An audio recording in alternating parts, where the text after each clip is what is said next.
El cielo en Atlixco nunca volvió a ser el mismo. Era una noche como cualquiera, pero el aire olía a electricidad y los perros aullaban sin razón aparente. Las luces en el cielo no eran aviones ni estrellas fugaces. Era algo más, algo que no pertenecía a este mundo. Esa noche, el 6 de agosto de 1992, algo descendió sobre el valle. Decenas, tal vez cientos de testigos vieron cómo el firmamento se abría para mostrarles lo inexplicable. Y aunque los periódicos callaron pronto, aunque las autoridades dieron media vuelta, Atlixco no olvidó. Porque hay quienes aún escuchan el zumbido, hay quienes aún sienten el hormigueo en la piel cuando miran al cielo. Hoy, abrimos el baúl del misterio en el corazón de Puebla. Revivimos una de las noches más perturbadoras del fenómeno ovni en México. La oleada de ovnis de aquel agosto de 1992. Antes de comenzar, no olviden suscribirse, activar la campanita, dejar su comentario, reaccionar y compartir. Eso me ayudaría bastante. Mi nombre es Rafael Elcir Enríquez y sean ustedes bienvenidos a El Baúl del Misterio.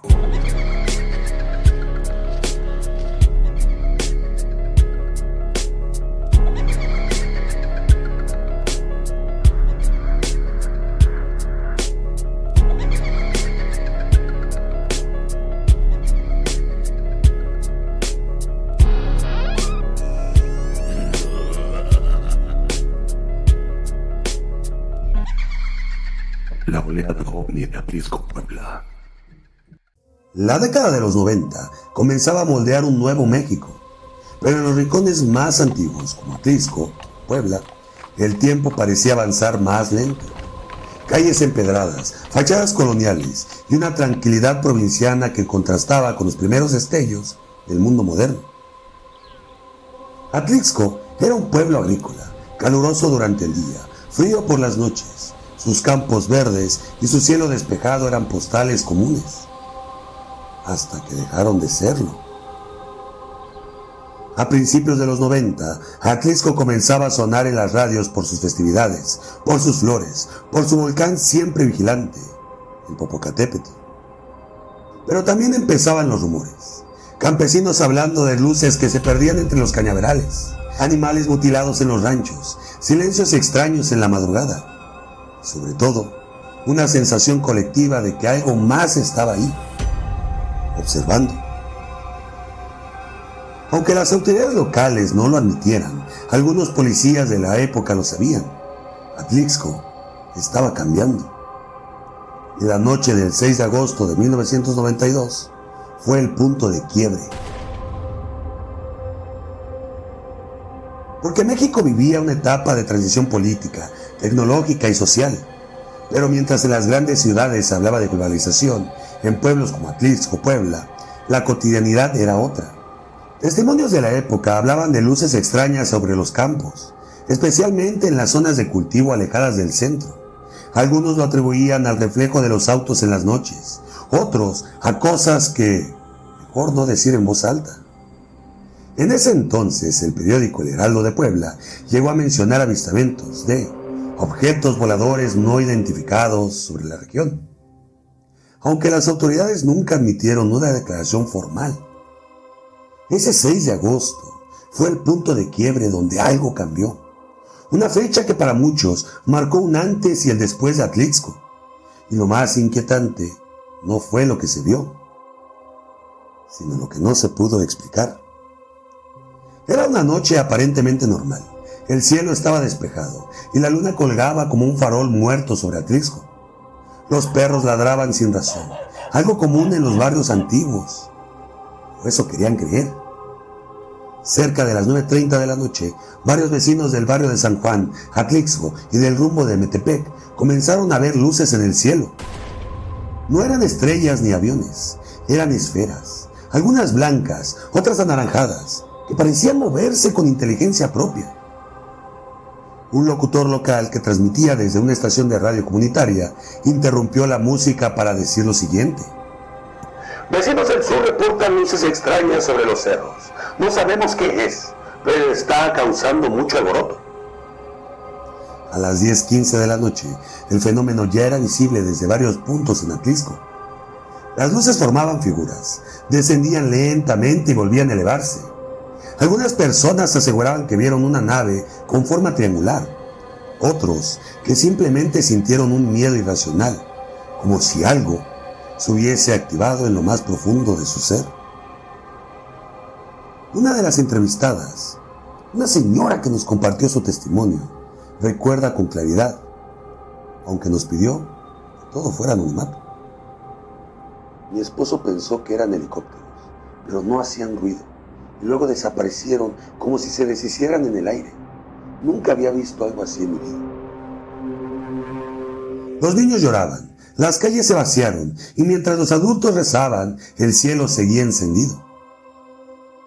Cerca de la medianoche, el fenómeno desapareció por completo, como si nunca hubiera pasado. Pero lo peor fue lo que vino después. Apagones repentinos de algunas colonias, fallas en radios y televisores, y la extraña sensación de que algo se había quedado rondando. La noche del 6 de agosto de 1992, Atlixco se convirtió en el epicentro de un fenómeno que marcaría la memoria colectiva de cientos de personas. No fue una sola aparición, no fue un solo testigo, fue una oleada, un desfile de luces imposibles en el cielo, patrones de vuelo erráticos, objetos que desafiaban toda lógica.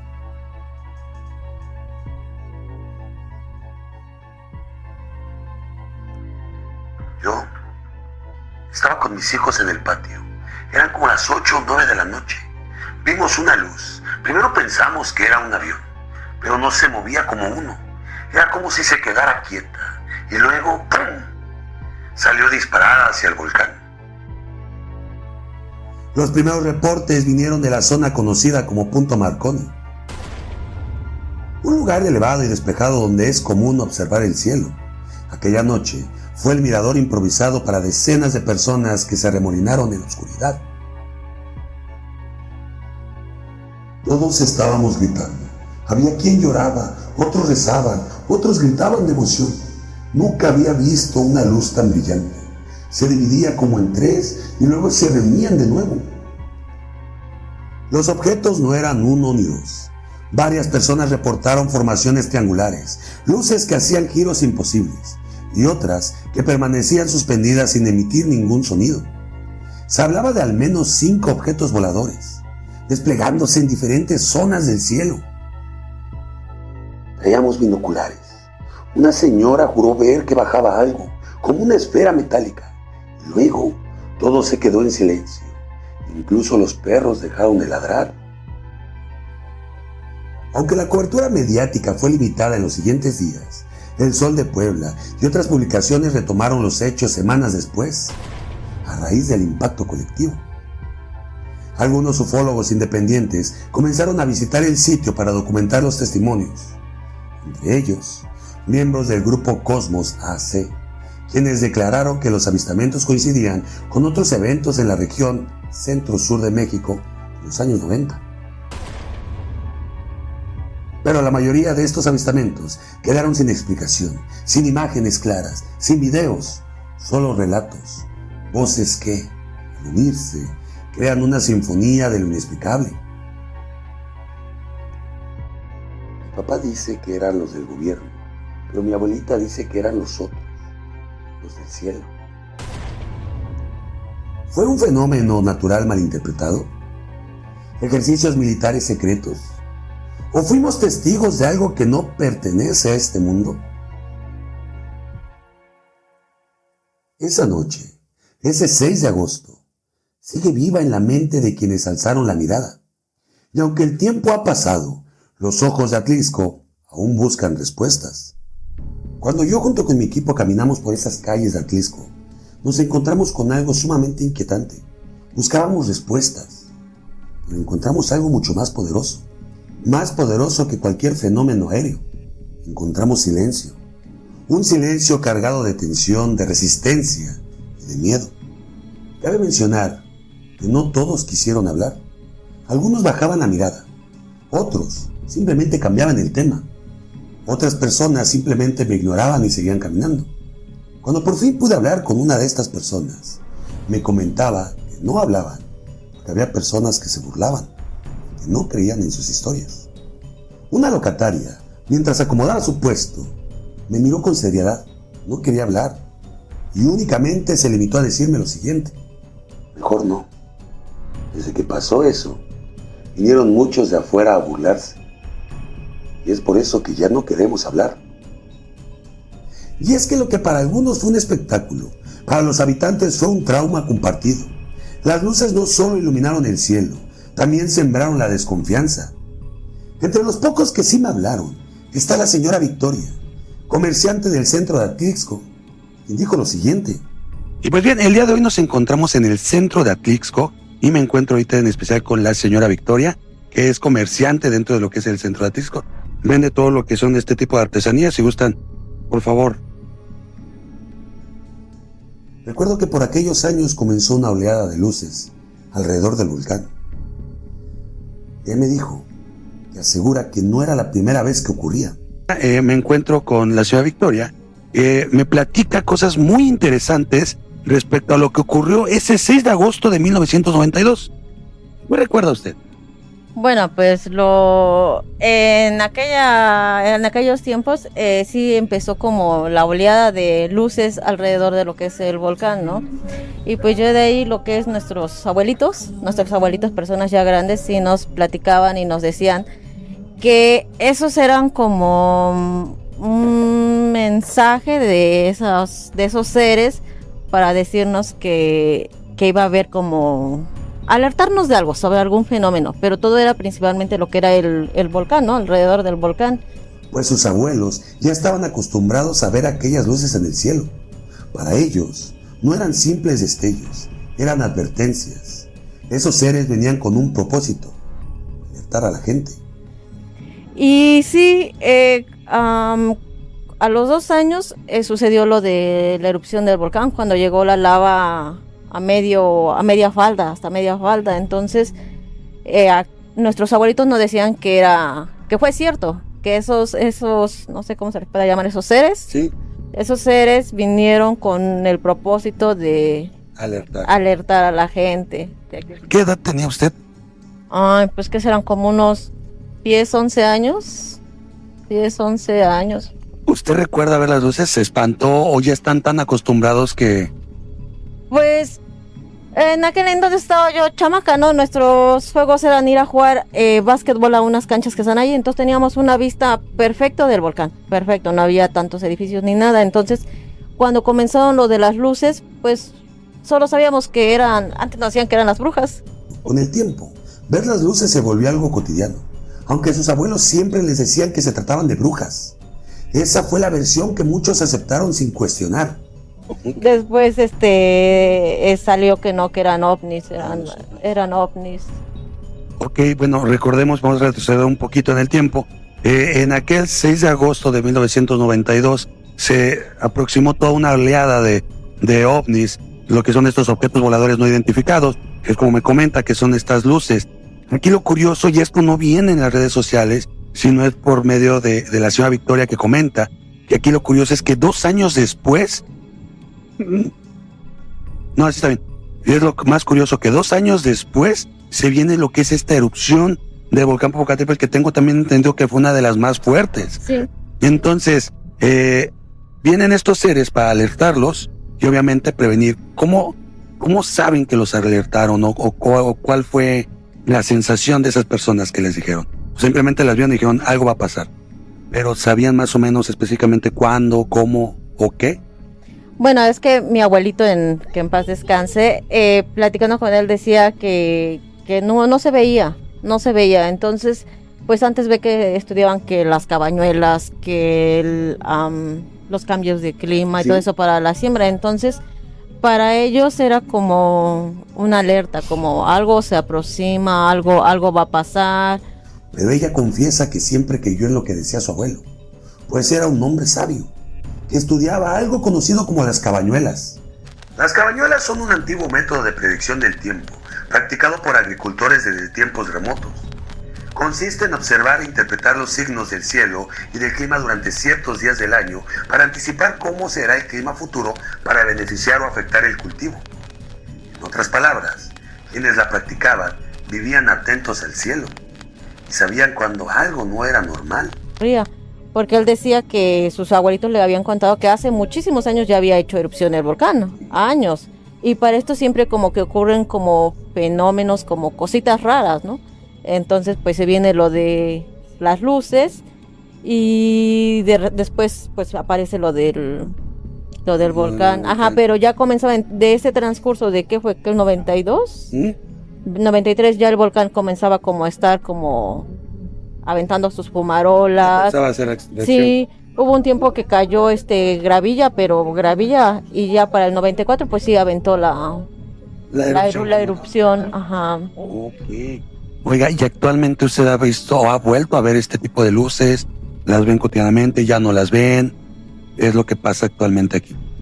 Pues ha de tener como unos, no sé, unos 10 años más o menos que todavía salió que habían visto más luces alrededor, pero mero en el cráter. Antes decían que a lo mejor porque eran reflejos de algún sonido del otro lado, no sé, las luces. Pero no era nada que ver con ningún sonido, nada. O sea, eran esas luces muy llamativas, mero lo que es en la punta del cráter. Claro, digo, y como personas locatarias de aquí, pues creo que es muy fácil identificar cuando es una luz provocada por un avión, por algún reflejo, etc. Este tipo de seres, ¿no? Pues bien, ya saben, como siempre, muchas veces tratando de desmentir, posiblemente para no causar pánico, posiblemente para desviar la atención de los verdaderos fenómenos que ocurren aquí, que como bien sabemos y como bien sabe, lo están escuchando, de la ciudad Victoria, son fenómenos que no causan miedo, que al final del día no son paranormales, sino que ellos lo notan como presencias que advierten de desastres que posiblemente surjan a futuro. ¿A usted le da miedo en la actualidad este tipo de cosas? Pues no, bueno, yo creo que ya todos los de aquí, de Atlisco y las zonas cerradas, ya estamos tan acostumbrados a ese tipo de cosas que llegan a pasar que ya lo vemos muy normal. También me encontré con María Isabel Martínez, encargada del Hotel María Isabel Posada, que se encuentra en Atlisco. Y fue donde yo me hospedé. Pude platicar con ella. Aunque escéptica, me dijo lo siguiente. Lo que pasó, según el gobierno, fueron pruebas con aviones. Estaban por inaugurar el aeropuerto de Puebla y hacían los vuelos de prueba. Eso nos dijeron. Pero la realidad es que ni ella misma parecía convencida. Antes decían que a lo mejor porque eran reflejos de algún sonido del otro lado, no sé, las luces. Pero no era nada que ver con ningún sonido, nada. O sea, eran esas luces muy llamativas, mero lo que es en la punta del cráter. Como dato curioso, quizás inquietante, el aeropuerto de Puebla fue inaugurado el 18 de noviembre de 1985. Es decir, 7 años antes de que comenzaran a registrarse estos extraños avistamientos cerca del volcán. Esto implica que, para ese entonces, la gente ya estaba acostumbrada a ver aviones cruzando el cielo. Sabían perfectamente cómo lucían, cómo sonaban y por dónde pasaban. Sin embargo, lo que se vio en aquel entonces no eran aviones. Y eso es lo que desconcierta, porque si todos sabían reconocer una aeronave, ¿por qué tantos aseguraron haber visto luces que se movían de forma errática? Porque hay muchos que aún aseguran haber visto esferas silenciosas o que simplemente desaparecían. ¿Por qué los ancianos los llamaban advertencias y no aeronaves? ¿Y por qué? Si todo parecía tan claro, nadie fue capaz de explicar realmente lo que pasó. Hay algo en esas fechas, en esa secuencia de eventos, que no termina de encajar, como si lo que ocurrió no obedeciera toda la lógica, sino a otra cosa. Algunos testigos, aunque pidieron permanecer en el anonimato, me confirmaron lo que vieron esa noche. Uno me dijo que sintió como si el cielo se partiera, otro que vio sombras moverse entre azoteas, como si algo hubiera descendido, y una anciana me susurró lo siguiente. Yo vi algo. No eran luces, eran ojos. Este miedo colectivo no solo vive en el recuerdo, vive en la tierra, en las miradas esquivas y en el silencio de Atlisco. ¿Fue una visita del más allá? ¿Una manipulación de información? ¿Un evento que fue enterrado para siempre? Lo que sí es cierto es que todo esto parece haber sido un preludio, porque 2 años después de aquellos extraños sucesos, el Popocatépetl despertó con una de las erupciones más intensas que se hayan registrado en tiempos recientes. ¿Coincidencia?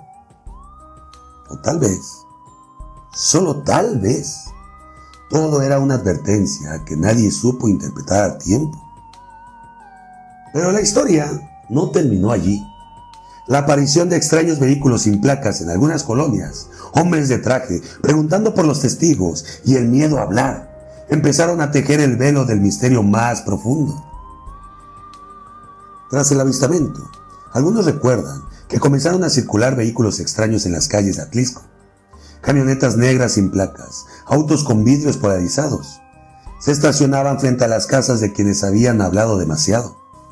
Algunos testigos aseguran que fueron visitados por hombres de traje.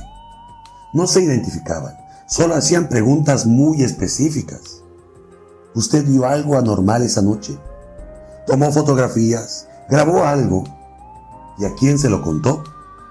En más de un caso, los testimonios desaparecieron, ya sea por miedo o por algo más. Algunos vecinos, como la señora Clarisa, se negaron a volver a hablar del tema, incluso con su propia familia. Lo más inquietante es que ciertas grabaciones caseras que circulaban entre vecinos se desaparecieron. Cintas VHS que estaban en casas particulares dejaron de reproducirse y aparecieron accidentalmente destruidas. Un testigo clave, apodado El Güero, que aseguraba tener una filmación de un objeto luminoso, desapareció del barrio. Se mudó sin decir adiós. Hasta hoy, nadie ha vuelto a saber de él. Todo comenzó a sentirse más denso, más vigilado. Algunos aseguraban que las llamadas telefónicas sonaban intervenidas, otros que incluso sus radios captaban frecuencias raras por las noches. Y otros simplemente se quedaron con la versión de que eran aviones de prueba para el aeropuerto de Puebla. Nadie más indagó más allá. En palabras de un locutor local, llegan a recordar lo siguiente. Después de eso, nos dijeron que no siguiéramos hablando del tema al aire, que era por seguridad. No dijeron de quién o ni de qué, pero entendimos que había algo más grande detrás. Dejaré una pregunta al aire. ¿Por qué este suceso no está registrado en los archivos oficiales? Si es que hay demasiados testimonios de personas, e incluso hay un monumento edificado en honor a aquella fecha. Desde tiempos prehispánicos, el Popocatépetl no ha sido solo un volcán. Para los pueblos originarios es un guardián, un vigilante de los cielos y de las fuerzas que no comprendemos. En las semanas posteriores al avistamiento de 1992, decenas de reportes comenzaron a llegar desde comunidades cercanas al volcán. Luces que salían y entraban de su cráter, objetos que volaban con gran velocidad y luego desaparecían en la boca ardiente del gigante. Algunos videos caseros, hoy disponibles en la red, incluso videos oficiales de las cámaras de vigilancia del gobierno, muestran objetos en forma de cilindro entrando al cráter del Popocatépetl. Incluso televisoras nacionales llegaron a transmitirlo en noticieros nocturnos. Mientras caía en las entrañas del volcán Popocatépetl en México, el video ha causado gran controversia porque nadie ha podido explicar el raro fenómeno. Juzgue por sí mismo aquí las imágenes. Un cilindro muy brillante y con bordes definidos parece introducirse en las entrañas del Popo, como se conoce popularmente a este volcán. Podría ser que el Popocatépetl no solo sea un volcán, sino también una puerta, una especie de vigilante natural o incluso con una base oculta. Sin embargo, una teoría alternativa ha comenzado a tomar fuerza. Los objetos no estarían viviendo dentro del volcán, sino que simplemente vienen a recargarse.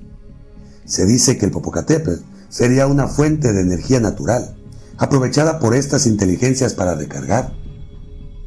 Hace apenas unas semanas, un video viral mostró a una persona que logró grabar el cráter desde muy cerca.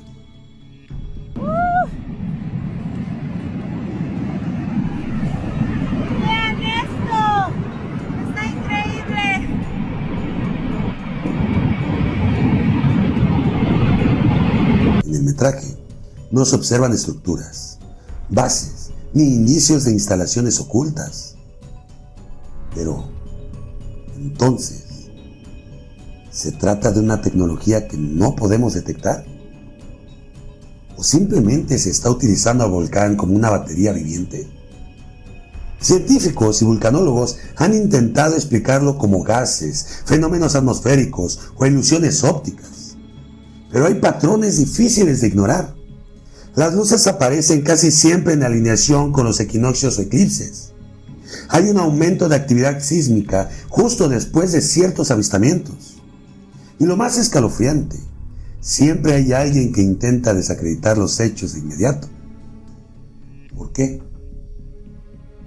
Para muchos, el volcán Popocatépetl no solo observa, sino protege algo que no debe ser descubierto, al menos aún.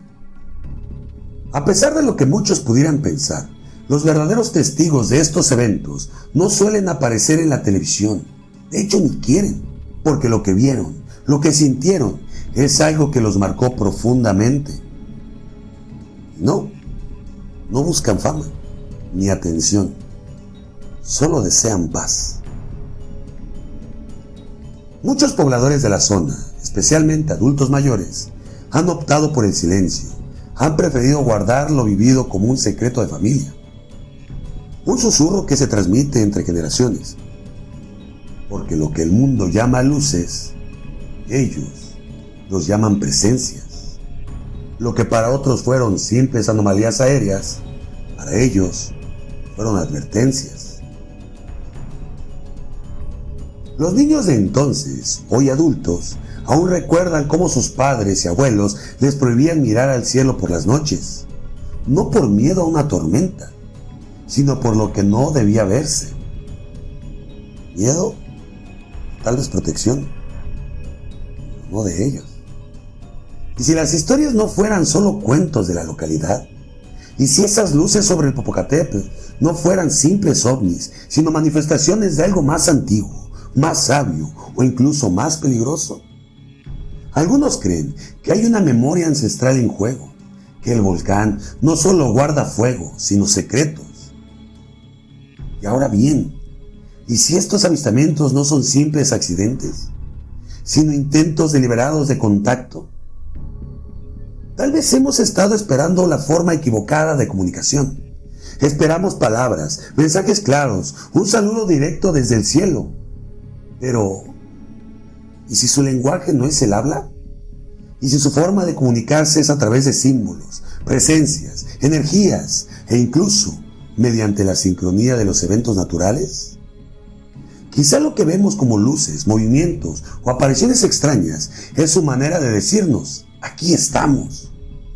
Una civilización avanzada no necesariamente se expresaría como nosotros. El verdadero contacto tal vez ya comenzó. Simplemente no lo hemos entendido. Porque desde las sombras de Atlixco, bajo la eterna vigilancia del Popocatépetl, se alzan preguntas que desafían toda lógica y certeza. Las luces que surcan el cielo, secretos susurrados en la noche, testimonios que se pierden con el tiempo y un volcán que parece guardar más de lo que revela. Como un testigo silencioso de aquel fenómeno, en las afueras de Atlixco se erige un monumento dedicado al ovni, una escultura de que alguna vez fue un tributo vibrante a aquella noche inolvidable. Hoy, aunque ya algo deteriorada, sigue siendo un recordatorio tangible de que ese misterio no ha sido olvidado. ¿Estamos solos? ¿O nos observan ojos que no comprendemos, comunicados con un lenguaje que aún no logramos descifrar? La verdad se oculta entre lo visible y lo invisible, entre la ciencia y el mito, entre el miedo y la esperanza. Porque mientras el volcán siga vigilando en silencio, la historia de aquel 6 de agosto de 1992 seguirá siendo un enigma. Un misterio que nos invita a mirar más al cielo y preguntarnos qué hay realmente allá afuera. Porque aquí, en el baúl del misterio, la búsqueda nunca termina y seguiremos escarbando en los misterios de la humanidad, del mundo, de la gente y de la mente humana. ¿Ustedes qué opinan de este caso? ¿Habían escuchado hablar de él? ¿Habían visitado Atlixco? La verdad se los recomiendo bastante. Doy gracias a todas las personas que pudieron aportar para que este contenido salga adelante, que pudieron aportar bastante información para que este episodio fuera posible. Doy un eterno agradecimiento a la señora Victoria, que es comerciante del centro de Atlixco y que realmente no tuvo miedo a declarar ni prestar lo que es esta entrevista, obviamente su imagen, para que pudiera aparecer en este episodio. También doy gracias a la señora María Isabel, encargada del Hotel Posada María Isabel, que fue donde me hospedé, que también tuvo la amabilidad de dedicarme un tiempo para prestarme lo que es esta narrativa y esta información que también me sirvió para implementar en el episodio. No olviden suscribirse, activar la campanita, dejar su comentario, su reacción, comentar y compartir. Eso me ayudaría bastante. Envío un cordial saludo a todos los seguidores y suscriptores que me han estado apoyando en la plataforma de YouTube y para todos aquellos que también han estado apoyando en las plataformas de audio. En verdad, muchas gracias. Me gustaría leer sus comentarios. Me despido de ustedes no sin antes comentarles lo siguiente. Mantengan sus ojos abiertos y sus mentes curiosas. Esto fue El Baúl del Misterio.